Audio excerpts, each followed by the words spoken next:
আলহামদুলিল্লাহ, আমার খুব হাসি লাগে বা দুঃখ লাগে, কান্দা আসে যে আলেমুল আমরা আলম সুরাকে কিভাবে সাপোর্ট করে। সুরা নামক শব্দ তো কোরআনে আছে ওয়াশাবিরহুম ফিল আমর, কিন্তু আপনারা কি জানেন যে ওয়াশাবিরহুম ফিল আমরের ভিতরে মুকাল্লাফের রাসূল সাল্লাল্লাহু আলাইহি ওয়াসাল্লাম উনি আমির ছিলেন, আর ওনার সঙ্গে যারা ছিল তিনারা ওনার সুরা ছিলেন লা মাশরাতা বিগাইরি আমিরিন।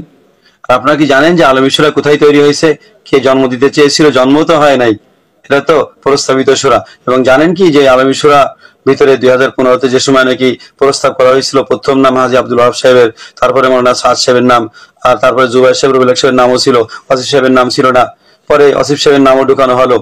তো যদি নাকি আপনাদের কাছে আলমী সুরা এত গ্রহণযোগ্য হয়, আর আপনারা বলেন যে মৌলানা সাদ সাহেব 100 ভুল করেছে, এই সব ভুল মোচন হয়ে যাবে, সব ভুলের প্রাচিতি হয়ে যাবে, ক্ষমা হয়ে যাবে যদি নাকি আলমী সুরা মেনে নেয়। এত বড় আলমী সুরার জন্য একটা কোরআনের আয়াত পেশ করেন তো দেখি, একটা জয়ীফ হাদিস, একটা মৌজু হাদিস পেশ করেন তো দেখি। আপনারা কিভাবে আলমী সুরাকে প্রতিষ্ঠিত করার জন্য আপনারা কোরআনের বিপক্ষে আতিউল্লাহ ওয়া আতিউর রাসূলুল আমরি মিনকুমের বিপক্ষে যাচ্ছেন, মানাতা আমিরি ফাদাতানি ওয়া মানাসা আমিরি ফাদাতাসানি এই হাদিসের বিপক্ষে যাচ্ছেন। ইদা তুসাফিরু সালাসাফা আলাইকুম তুআমিরু আহাদাকুম, ইজমা কিয়াস আকল নকল কোরআন হাদিসকে সব বিকৃত করে দিচ্ছেন। আর মাওলানা মুফতি আমানুল হক সাহেব বলতে থাকে যে আলমী সুরারা, তারা আলমী সুরা মানে কোনো ব্যক্তি মানে না, আলমী সুরার মানুষগুলো কি মানুষ না ফেরেশতা নাকি? কুল আউযু বিরাব্বিন নাস মালিকিন নাস ইলাহিন নাস মিন শাররিল ওয়াসওয়াসিল খান্নাস আল্লাযী ইউওয়াসওয়িসু ফি সুদুরিন নাস মিনাল জিন্নাতি ওয়ান নাস।